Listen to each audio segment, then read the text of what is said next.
What's up? Welcome to another episode of the I Tried to Be Straight podcast. I thought this was the I Try to Be Gay podcast. We're trying to be gay now. Oh, are we actively Previously, trying? we tried to be straight. I'm not trying. Wait, what's your name? But I'm not failing. I'm Nate. Oh, I'm Susie. Hi, welcome to the podcast. We are going to talk about something great today.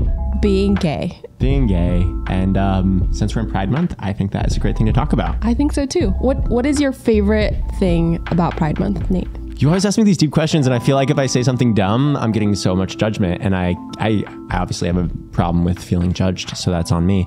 So I'm just going to feel free to say whatever comes to my mind. Yeah, okay, I'm going to say we'll it. Edit. I like the focus on making, I don't know, gay people feel safe, feeling proud about who we are instead of the shame, especially in the Christian world, that you usually associate with being gay. Instead, being proud about it.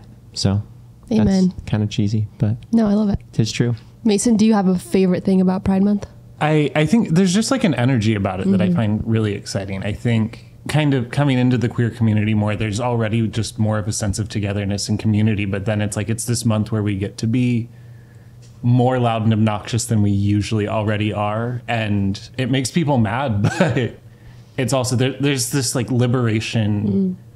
And I think the energy that comes with that, at least for the month, is just really exciting. I think it's a great time. Wait, did you say what your favorite thing is? I think my favorite thing, there's like this post going around and it's like Pride Month is important because it reminds somebody who wants to, unalive themselves that they're worthy of living. And I just totally agree with that sentiment. So, yeah, that's really important. Well, the voice that you just heard, Mason, is our special guest for today, which is so exciting. Yep. Mason, do you want to introduce yourself? Welcome, Mason. Well, hi, I'm Mason. Pronouns are he, him, his. I am from the Sacramento area. I born and raised here, and I'm gay. That's why I'm here. Nice. You were also deeply in the church. Is that right? You went to, which, let me backtrack. Let's not name them. It's fine. I'll name them. Wait. But you know that school well as well. I do know that school well. You guys have a connection. Yes, we do. You've known Mason for a while. Yep. And you went to a pretty religious Christian college. Yes, I stayed local for college. I went to a private Christian university. I was a youth ministry major, very involved in church, checked all the right boxes, I guess we'll go in a little bit into your backstory. So what was your life like growing up? I mean, as much as you want to share, obviously don't go too deep if you don't feel comfortable, but what was like, was your family pretty Christian or what were they like? That's always interesting to think about because we didn't start going to church regularly until I was in, I think, third grade. So around like 9 or 10, but we were always kind of church was always in our orbit. I went to VBS every summer from kindergarten onward with some family friends, and we would go on holidays. And it's interesting because I think I was raised with a pretty traditional set of Christian values, but also because my parents didn't grow up in the church, there was more of a sense of acceptance of things from outside that. Like I still feel like it was a rather like kind of protected upbringing, but we had a lot of family friends that didn't go to church. My best friend all through elementary school had 2 moms, and that was just presented as like pretty normal for them. So it's interesting. It's a little bit like I feel like my family got more conservative as I grew up, which was interesting. What was that like? Did you know that you were gay pretty early on and you like slowly started to hide more of yourself, or what was that progression like? I feel like I came out of the womb knowing something was different, but not necessarily gay. I just didn't, when you're 3, you don't have the language for it. But I was never like a monster trucks and Hot Wheels and like getting dirty outside kid. I grew up adoring The Wizard of Oz and Beauty and the Beast. And when I would play dress up with my friends, I was not the Scarecrow. I was not the Beast. I was Dorothy, and I wore out like multiple pairs of ruby red slippers. Yes. I bet you looked great in them. I did, still do. But so I was aware early on, I think, that I was different, but my parents never made it seem like it was something bad. And I remember my mom at one point even telling me that like she'd have other moms that are like, well, your kid like will wear dresses and play with Barbies. Like, what if he turns out gay? And she was kind of like, so what? So it was always treated as a little bit normal. But I think the older I got, the more I started to realize like, oh, well, people will treat me differently because it's different. Yeah. So, you know, especially like later elementary school and into like middle school when everyone's trying to figure themselves out and it's just mean. Yeah. I think that's when it started to kind of, it would hide itself, but also not, because I think the truth has a way of coming out even if we don't know it. Yeah. So as you're going through those years, like your family, it seems like wasn't too bothered with it either way, which is pretty nice. But it seems like in the school system, you were probably in more conservative areas where you didn't really feel accepted if you showed those sides of yourself. Yeah, a little bit of that, of it just, I think everyone kind of expects like middle school boys to be one way. Even in youth group, I felt I hated small group time because putting me with like another group of 13-year-old boys who don't want to talk about feelings. And I was like, I'm feeling everything really deeply. And I also really need to process what happened on Glee last week. And no one here understands that. Crickets when you talk about it. Exactly. Like, So it was just like, I think it was just a lot of, without even necessarily knowing how to label it or describe it at the time, kind of feeling othered around people that should have been my peer group. Yep. A lot of my friends were girls. Yep. At church, I was super into like helping with the elementary school ministry and like doing the like Sunday school dance team stuff or being on the worship team. And I think part of that was also because it let me do something a little more expressive and artistic. Yep. And also then I didn't have to like spend as much time around the people I didn't connect to as much. I get that. I feel like worship teams have some creative outlets, and I think a lot of gay people are creative. I was also on the worship team. It just felt right. I don't know. It was like the most creative part in the church, I think. Yeah. It made my parents happy. They tried every sport on me. I did soccer, tennis, baseball, Boy Scouts, none of that stuff, but piano lessons did. So Nice. I think it was also affirming to them that it was like, well, our kid has some sort of hobby, and then he's involved in church too. What was that process for you coming out? Long. Okay.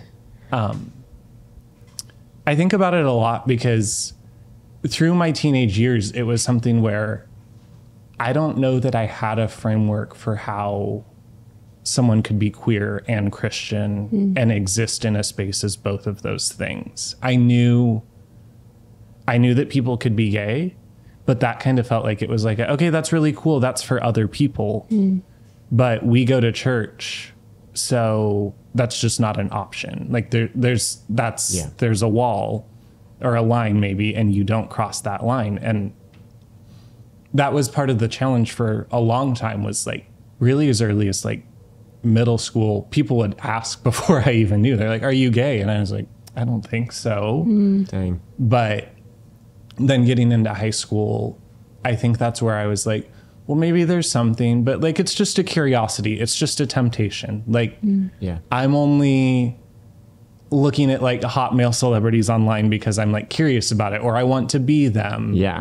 Classic. So that's part of like why the coming out thing just took so long for me, there was not a world in which I could connect all of those pieces into like the full portrait of like an integrated self that was all of that. And I was so involved in church. I was like, I'm not leaving the church. Yeah. Yeah. Yeah. It's almost like you couldn't be, like you can't accept that part of yourself. So it's like you kind of just pretend it doesn't exist, right? Is that kind of what's happening? Yeah, it was, well, the framework to view it was, this is a temptation. This is like a curiosity. It's something, but it can be managed. And I'm guessing you're not really feeling attracted to girls at this point either, or women. So you're feeling like that kind of. I tried. Yeah. Don't we all? There were so many like middle school, high school crushes in youth group. There was one girl where it was like an on and off again thing for a year and a half until we finally went on a proper date. We had a kiss that was like a second of a second. This was also on our way to our date to go see a musical, which should have been like indicator number one. Yeah. But it was great. We had a lovely time. And then like 36 hours later, I was like, no, I don't want this to go anywhere. And that was more of the recurring trend was I would be like, well, I think I I still like girls, but then anytime I would get super close to one, I'd be like, well, God is telling me this is not the one. So it's great because then you can take the little gay problem and put it in its box and kick it further down the line because you're like, well, I don't have to deal with that because this just wasn't the right girl. But once the right girl comes along, then the problem solved. Yeah. And I had forgotten all about this until recently, but I was reminded of in college, there was a girl I'd been talking to, flirting with, whatever, for a couple months. And we had set a plan for our first proper date. And the night before that, we were hanging out with some other friends, like doing homework together, you know, what you do in college. But our two other friends that we were with, they were a couple. So they were sitting on a couch and she and I were across the room in two separate chairs. And I looked at them and then I looked at where she was and I was like, I don't think I want her that close. Like, this is a good distance. Dang. And then I went, oh, shit. But even then, I was like, okay, so I'm not attracted to her. It's not like a women thing or something like that. Yeah. Yeah. You mentioned earlier that you could kind of box this part up of yourself and push it down the line to make it manageable. So what happened in your life that it was no longer manageable to keep this part of yourself boxed up? That was kind of a multi-layered experience, but a lot of it to start was getting out of college. I spent 3 years in school in like a really intense, like very Christian environment surrounded by people. Yeah. I also was taking a super packed course load and working and like usually interning or something. So I was staying busy and that kind of helped me. It was just like out of sight, out of mind. Like maybe I'll be tempted or whatever, but we don't really have to address a lot of it. And then I remember just a little before graduation having a conversation with a long distance friend. And that was where I was introduced to like the concept of like side B gay people. Yeah. And I'd never heard of that before or anything like it. But I was like, okay, well, maybe I'm like side B bisexual. So it's like Holding on to hope that you might be a little bit straight. I'm like non-practicing gay, but like I can still like women and be like, okay, like it's there. And then I graduated and getting out of that environment and then working like in downtown Sacramento, I was working for a theater company. So I was Awesome. around a lot of queer people and just people that didn't exist in that same really like hermetically sealed bubble where there wasn't a lot of otherness.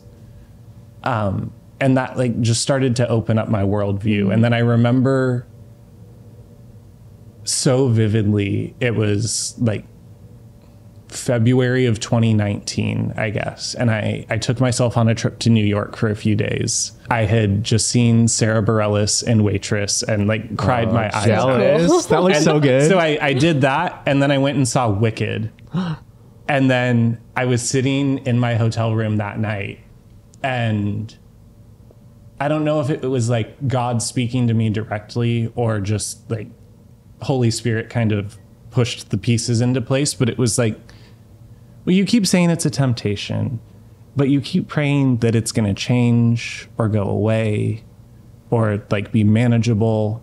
And it's not. Like you're still into dudes. So maybe stop fighting it. So I look at that trip and that weekend as like when I came out to myself in an affirming sense. And it was like it was kind of like, this isn't going away. So figure out how to make it work because what you're doing isn't working.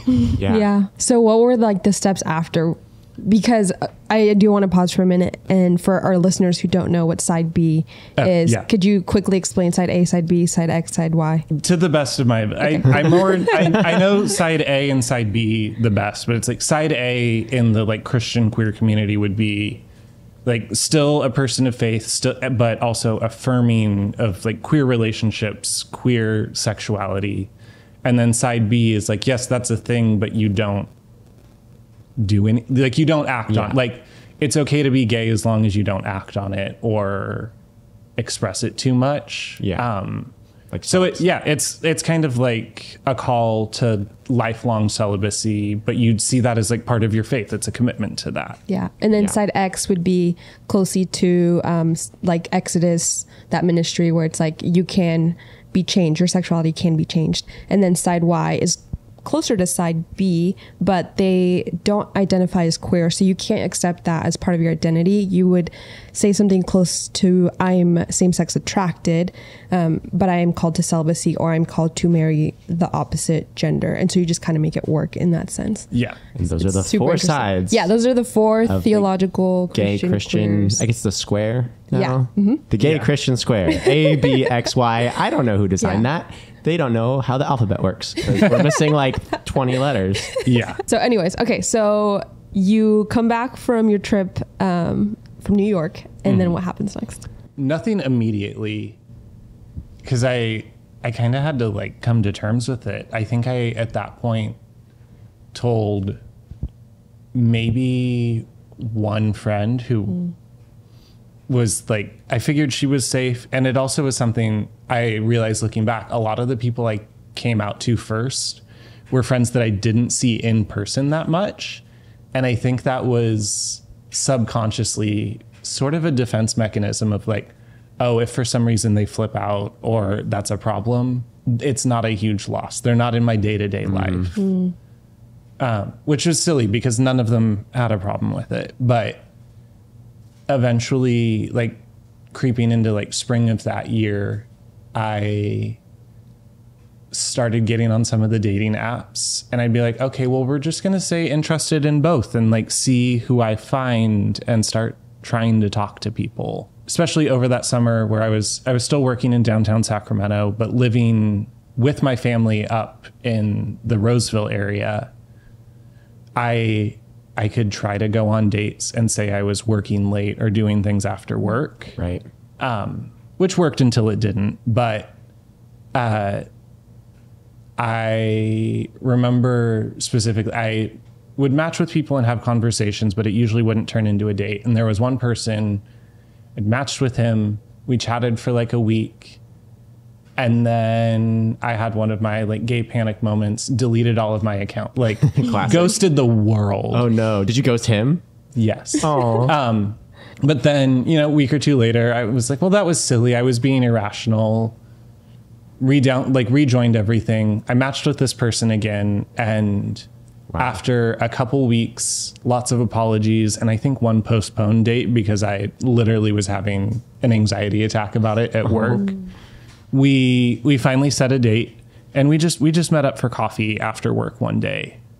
I told no one about it in advance, which looking back was super silly because I feel like now I know the common wisdom is it's like you tell at least one person, like I'm meeting this stranger from the internet. We're going to be at this place. If you don't hear from me by this time. Yep. Meanwhile, I'm like turning off my location, do not disturb, airplane mode. I'm like sitting duck. There are several instances I think of from my like early dating experiences where I'm like, I could have been murdered. Yeah. Thankfully, I wasn't in a situation to. But even this, I met up with this guy. It was a great conversation for like an hour and a half. And then as I'm driving home, it was like, oh, I was way less nervous about that than I ever was about trying to go on a date with a girl. Right. Still was not a full aha moment, but it was like, okay, something's working there. Yep. But also, oh no. Mm-hmm. I'm not bisexual. Yeah. Well, maybe I was. That was still in play for a couple more years. Okay. But we went on a few dates. It was great, but the timing was not right for either of us. And I look back and I'm like, I would have been a disaster in like a expressly queer relationship at that point because I still wasn't comfortable with it in myself. Right. So when things got called off, I was, devastated for 6 weeks. It's the first gay heartbreak. It's going to ruin you a little bit. Absolutely. Listen to a lot of sad Taylor Swift at that point. All too well. It was more like the sad parts of Lover, because the text calling things off came the night that Lover came out. Oh, no. So it was really messy correlation. Woof. It was meant to be in the worst way. Yeah. And then I continued to like go on some dates throughout like the fall and winter a little bit. I made some more risky decisions, but it was really interesting at that point, because I'm like trying to lean into the queerness of it all, but also it was very separate from my friends, my church life, my family life, even at work. I remember seeing one of my coworkers on a dating app once, and I was No way. quick, immediate swipe left, because I'm like, I know he knows, because we all clock each other. But I was like, I just don't like, I don't have that conversation out loud with anyone in my day-to-day life. So we're going to not talk about it. Yeah. Early 2020, I was like, you know what? For Lent, I'm giving up on the dating apps. I'm going to just like lean in on God. And then God said, well, hey, what if no one's really going on dates because the world is going to shut down for a little bit? Right. I don't actually blame God for all of that, to be clear. But it was But extended Lent, though. yeah, it was 2020. It's just like an ironic timing. But the other problem about the pandemic was I wasn't working and I wasn't as involved in church at that point. So I didn't have distractions. Yeah. And I had about a 2-month situationship during the pandemic, which who among us did not? We're all like but so many people I think have some sort of story where it's like, well, we're all stuck at home. We're sad. Like you connect with someone so online. Yeah. And like this guy was also not out, still figuring it out, probably by. And then he had his panic moment and was like, I just don't think I can like be in a relationship with a guy. Dang. Once again, the night before a Taylor Swift album dropped. No. So there's a lot of trauma connected Wait, to was that folklore? Yes. Oh my gosh. That actually worked better because That one's devastating. depressing. but I was like able to lean into it. But I Oh, no. remember so vividly the next day going and sitting in my friend's backyard, like one of my best friends from like college and church beyond. And I was with her for like 2 hours and we're just trying to like kind of talk through everything in life that's going on. And I was devastated Yeah. and I couldn't tell her. Damn.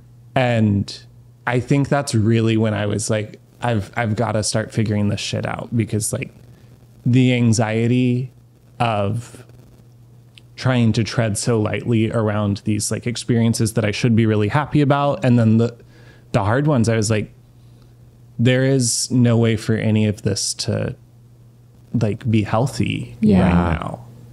Yeah. All the isolation, right? Yeah. Yeah. That hiding is, I feel like it just makes you feel 10 times lonelier when you're going through an experience like that and nobody knows. And then it like disconnects you from actually being known. Like, I'm sure your friends like could pick up like, hey, something's off, but like that invitation to ask more about it, they probably could also sense like that was a closed door. Yeah. It's like, Yeah. maybe they get the general energy of he's sad, he's Yeah. anxious, whatever. But I always have that vibe to a degree. So it's like, oh, maybe it's just an off day, or he's like extra anxious because I don't know, the whole world's on fire. Too many lattes. Exactly. I was like, so that's just though when I was like, it's happened twice now where I've been really devastated over a stupid boy, and I have like one person I can talk to about it, but I can't go sit on their couch and be sad about it with them. And I think that's when it started to click of it was like, okay, I need to at least start letting people in a little more. So that was around the time when I finally had the conversation with one of my best friends, to which she was like, duh.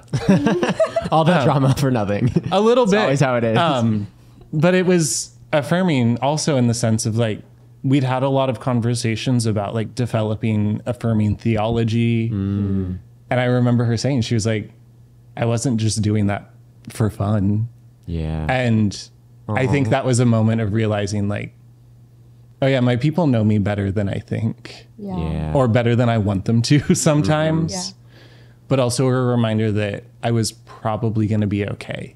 Yeah. And a little later in that year, I'd told a couple more people. And then I reached kind of a tipping point where I was like, I'm tired of having this conversation with people because it's like, it takes me 2 weeks to work up the courage. And then it's an exhausting 45-minute phone call or a bunch of texts. And I feel like I have to justify a lot. So it was like an Instagram stories post. It was close friends. I curated that list very neatly. Nice. But I was at a point where I was like, I just kind of got to get this out in the world to the people that I can trust with this. Yeah. And then, so now, fast forward to now, you're still very involved at a church with your partner. And I'm curious, what, after this whole long story, what made you choose to still stay so connected to your faith and to God? Honestly, it was, I couldn't shake it. It's something, maybe it's a bit of like a sunk cost fallacy thing, but I was like, I have invested so much of my time, my energy, my emotions, literal money from church camps in college into this faith. We're going to find a way to make it work. Yeah. And the more that I started to like tiptoe out of the like conservative evangelical bubble and find that there have been theologians for hundreds of years that maybe they don't use the same words for it that we do now, but like there were ways of expressing like support for queer relationships, or even just realizing that the queerness that's maybe spoken against in the Bible is not like a romantic thing as much as it is like an indulgence in hedonism or like mistreatment of other people. Yeah. Like just the more I started to learn about that and like the ways that I think faith could be a lot more expansive than this one version I learned about for 15, 20 years, it opened up a lot to me to where I could still find a way to invest in it. And then my partner, literally right before we started dating, had started attending an Episcopal church here in Sacramento. And I was kind of church hopping at that point, but he told me about their first Sunday of June that year. The dean of the cathedral is also gay. The dean is like the head pastor or priest. Awesome.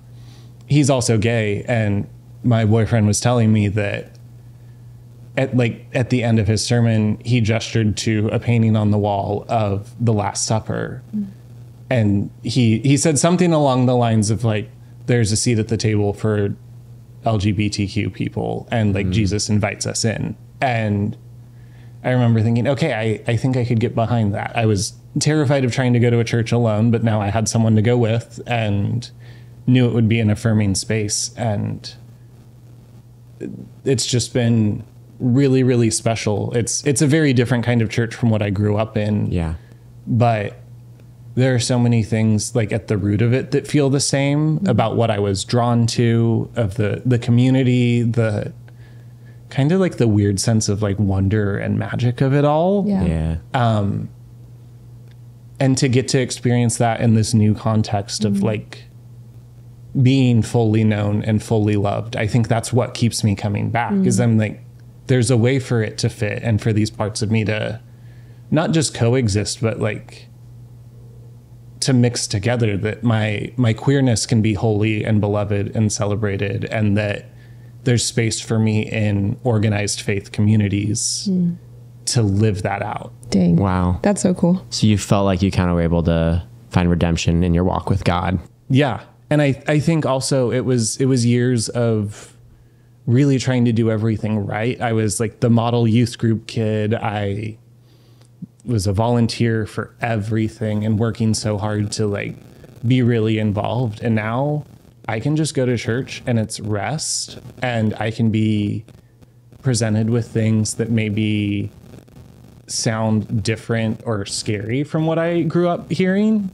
but I can hold multiple ideas, and I can hold them a lot more loosely, because I'm like, if God has been with me through all of these ups and downs and has still found a way to redeem it, I don't think God's going anywhere, and I don't think I can outrun him anywhere. Man, that's Dang. so good. Yeah. I was going to ask, so it's interesting because we're in Pride Month, of course, and you hear a lot of rhetoric of Christians shouldn't be celebrating Pride Month because pride is a sin. et cetera, et cetera. How do you, now that you've kind of integrated all these parts of yourself, how do you hold that idea of celebrating Pride Month and also maybe relating on some idea that pride isn't necessarily godly or whatever? So I don't know if that makes sense. No, but yeah. Because I see posts about it every year where it's like, well, pride is a sin. Like it's one of the 7 deadly sins or whatever, which also aren't explicitly listed in the Bible in that way. So Right. suck it. Nice. I think it's like recontextualizing it. We call it pride because it's about being proud of who you are, but I think it's more of an absence of shame. Because I don't think that's something that there should be space for in the queer community or in church or whatever. I've through therapy and reading and stuff learned a lot about like the difference between shame and guilt. And it's like guilt is I've done something wrong, and shame is like I am wrong. And there's no place for that in any church, whether you're affirming or not. But that's so much of it where there are things that we just don't talk about because it seems bad or it's messy or it doesn't fit into our neat little framework of what a good Christian life looks like. And I think that pride can really, like pride as it exists in the queer community, can really be an antidote to that. It's pushing back against the shame that so many of us grow up with, and it's celebrating like, here's all of me, or at least like, here's a part of me that I haven't always felt like I could celebrate. And maybe someday we'll stop needing it because it'll be so normal for people to be queer and celebrated. But I think if the church wants us to not have a month that we call Pride, then they need to start being a lot more accepting. Drop that mic. That's good. I know. Well, the reason we need pride is because we've had so much shame. Exactly. And so many people telling us that we should be ashamed. It's actually reclaiming just being who we are and not being ashamed of it. Yeah. Yeah. I just saw a comment on our Instagram earlier this week that was like, this gayness isn't something that should be celebrated. It's a mental illness, and I'm disgusted by it. And cool, bro. First of all, I will block you if I read something. You will be instantly blocked. But also knowing that you've grown up in the church with all these religious communities and thoughts, how have you healed from that and now carried in? You're just so courageous and like so loving and open, and so I know that doesn't come easily. Like there has to be a lot of healing. So what has that looked like for you? A lot of it is a lot of therapy every other week. Shout out to my therapist, John. John. We love a good therapist. Yes. Especially like, honestly, if you're queer or if you think you might be and you're in the church, I think finding someone, they don't have to be a believer, but someone that speaks that language has been so helpful, because like you don't have to over explain everything to someone who's trying to help you figure it out. But honestly, a lot of the healing has also come through my friends. I think I got really lucky with a lot of the people that stuck by me through college. I don't know quite how we all found ourselves drawn together, but it's like we shared a lot of similar values and have continued to, even post-college, as the world has changed a lot and a lot of us have had our theology shifting. I think I just got really, really lucky that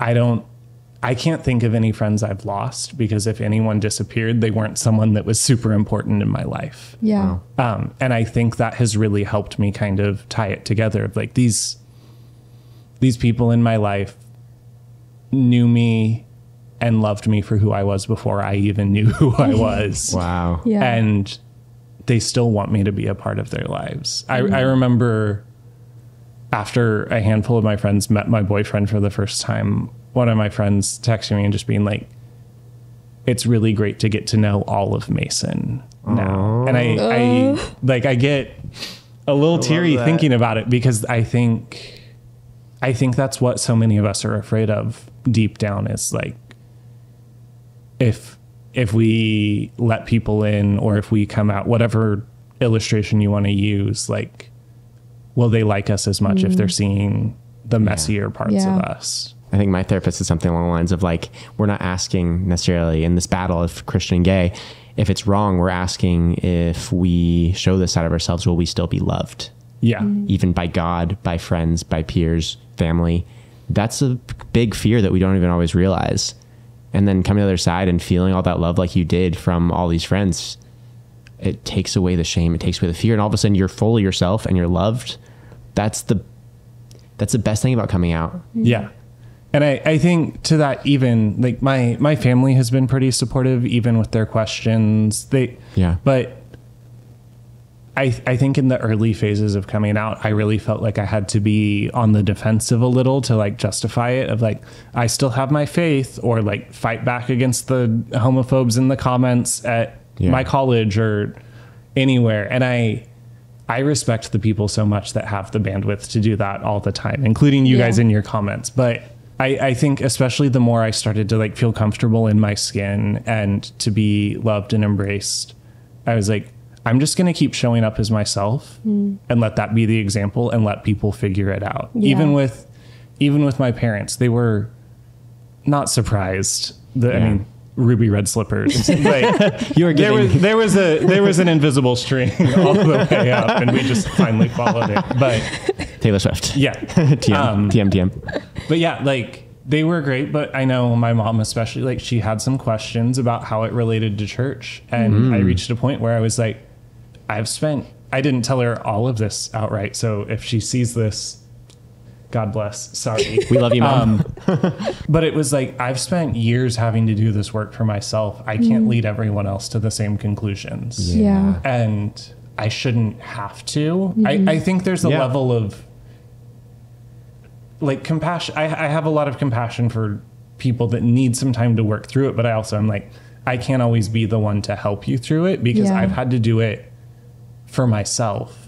So that's been the other part of it, is it's like, as I have been more comfortable in myself and in my community, I feel less of a need to be on the defense about it, and I can just show up and hope that that's a model for people who need it. Yeah. It can be really exhausting to have journeyed through this whole thing and then have to take people by the hand for it. Yeah. I think if you have energy and have grace, and part of the reason we're doing this is because we have energy and grace for it, but like, it's not really our responsibility to take people on the journey, especially if they're not wanting to go on it. You can't drag them through this journey. Exactly. And I'm like, frankly, I think a lot of people are lucky to have us in their lives, because we probably add some diversity to their Christian bubbles that they might not have. And fun. Yeah, exactly. My partner and I are often in our like friend gatherings or weddings we go to. We're sometimes the only queer couple there, but I'm like, that's great. We know how to throw down on the dance floor better than any of you.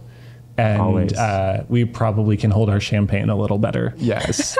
Yes, indeed. That's actually, I wanted to talk about that, if you don't mind. So after all the other parts of your story happened, you met your now partner that you guys have been together for how long now? We've been together a little over 3 years, like 3 years and 2 months. But that story connects back to all of the before times. Okay. Because the boy that I ghosted on Bumble, reconnected with, and dated for a month. Yeah. We like lost contact for a year. And then the end of 2020, I just was like, I should just like say hi. So I sent him a DM on Instagram. This was like the day after Christmas. And it's just like, hey, I hope this isn't weird, but like you crossed my mind. I hope you're doing well. I had no ulterior motive, no goal of anything other than like, I'm just going to try to like make the past water under the bridge, at least to like clear my own conscience. Yeah. Maybe this was Holy Spirit guiding me or something. But I sent that message the day after Christmas in 2020, and we have talked every day ever since. You Merry Christmas your way back into... I literally did the like, hey, Merry Christmas to an ex. So that's whenever people are like, if you're home for the holidays, don't text your ex. I'm like, I don't know. It works. Text your ex. or do. Yeah. But to our listeners, not usually a good idea. No. Boundaries. Go into it with no expectations, because that was it. We had done all of the first date stuff. Yeah. So then we were just hanging out as friends. We would like go on socially distanced walks after work. And then it started to turn into like, oh no, we've been texting like every day, and we're hanging out a couple times a week. And like I was up house sitting for my family one week and he came to hang out with me. And I was like, oh, we're spending a lot of time together. Oh. And I don't want to read into anything. So I think the conversation we had, again, after like weeks of sitting on this, was I just said, hey, this feels a lot like dating, and it's okay if it's not. But if it isn't, then like, why not? Like what? Mm-hmm. Yeah. What's stopping it? And he kind of said, I don't know. So we just took it from there. But even that part, like I connect so much of it back to like the idea of being known and loved and trusting people with those parts, because I was like, this is a really vulnerable thing that now could jeopardize like the one really close gay friendship I have. But I reached a point where the thought of not knowing felt so much more uncomfortable than the risk. Yeah. And I say this for anyone watching, listening, even in the room. I'm like, do not take this as an example, because it might not be the case, but I'm like, I think the risk paid off for us. So maybe it's just the idea of like being bold and honest with people, because people respond to that. It might not always be in the ways you're expecting or wanting, but Nate, I'm in love with you. Dang it. I've been holding it in this whole... I wanted to say I love you first. Literally, you steal everything. You still have a chance. She said she's in love with you. Yeah, I'm in love with you. I love you too. From the depths of my heart. Okay, tangent. The other day we were hanging out, Nate and I, and we were playing hot seat, and Nate asked me, have you ever been attracted to me? And I said, sorry, Nate, I've never been attracted to you once. Crushing, which is literally just mean. He was so offended. That's so mean. Because the other girl in the car had also never been attracted to Nate.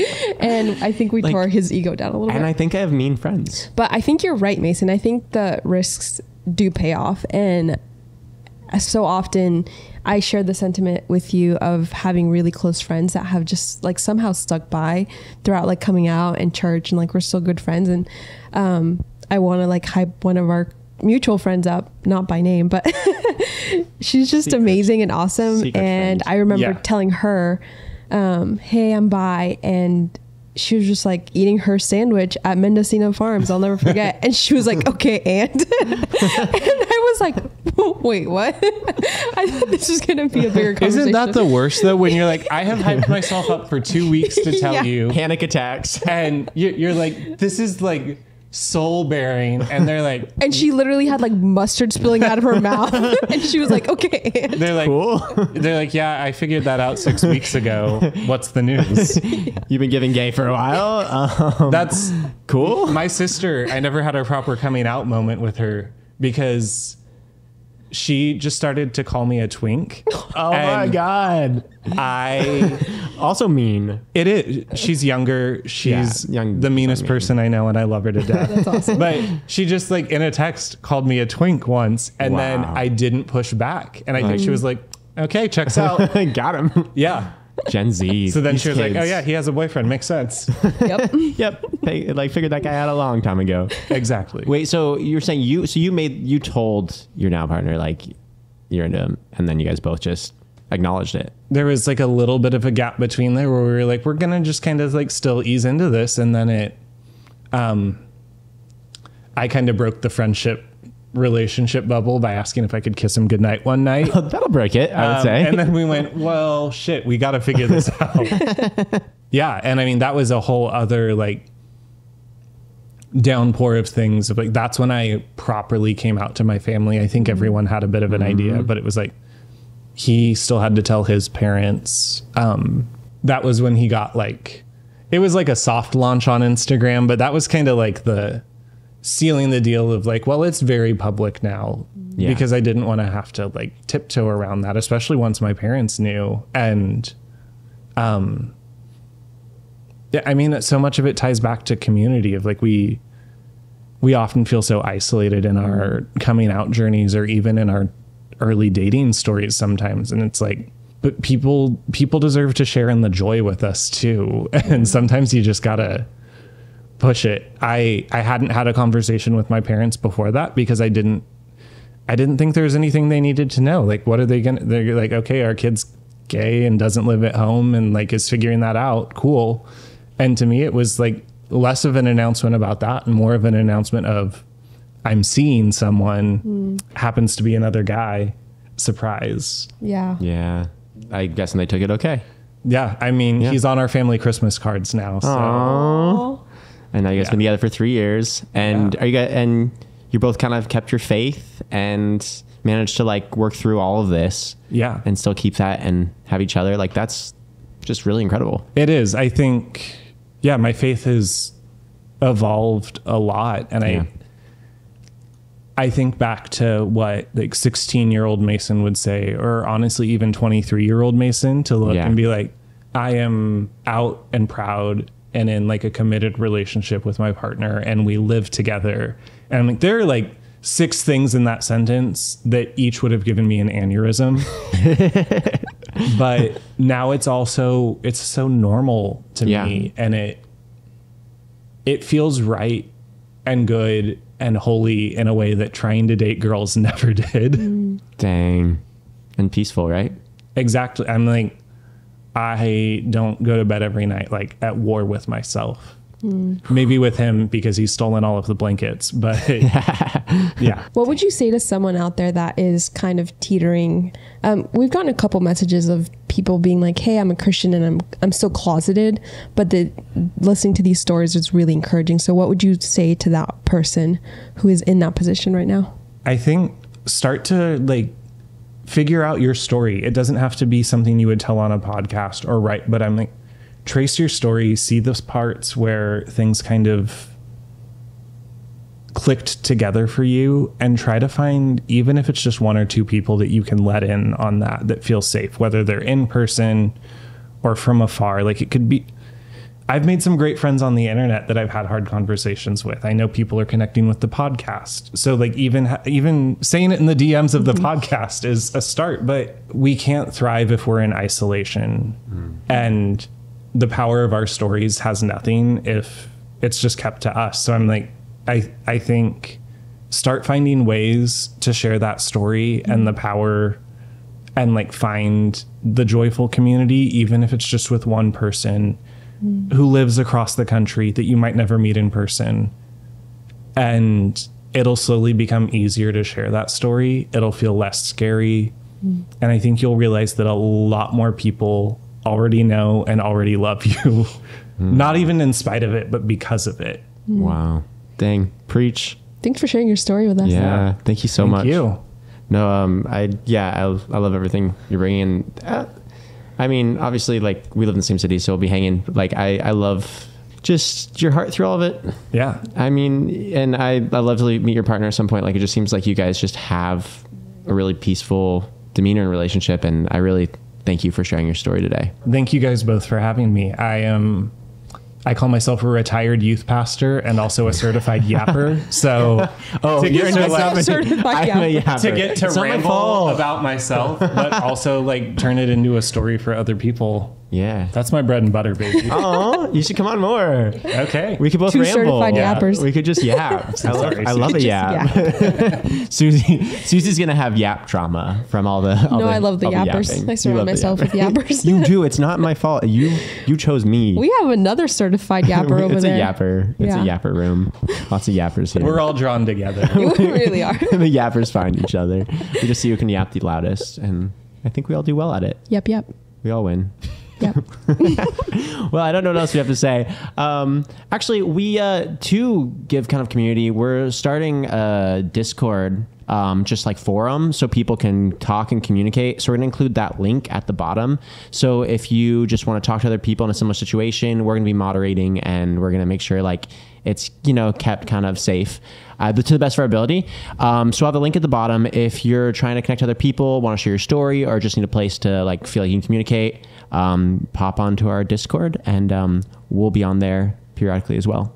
Yee. Anything else to say? No, I would say plug yourself so people can slide into your DMs, but I don't think your partner would like that. No, so. he's monogamous. So Yeah. don't plug. Sorry to the fellas and the ladies. Very gay, very partnered, very happy, but always happy to hear your stories, just chat. Or if you're local, I might bake you a pie. That's right. Can we have a pie night? Yes. Dude, yes. Okay, cool. We're gonna have a pie night. Love it. I'll bring the ice cream. Perfect. Oh, I'll bring me. That's perfect, Nate. The whole package. All right. All right. Well, that's all We for got. today. We'll see you guys next week On the with another Attract- great guest. On the I Tried to Be Straight. No, I try to be gay. I Tried to Be Gay Podcast with podcast. Nate. oh You. Mason. and Susie. And Nate. Okay, bye guys. All right. That's it.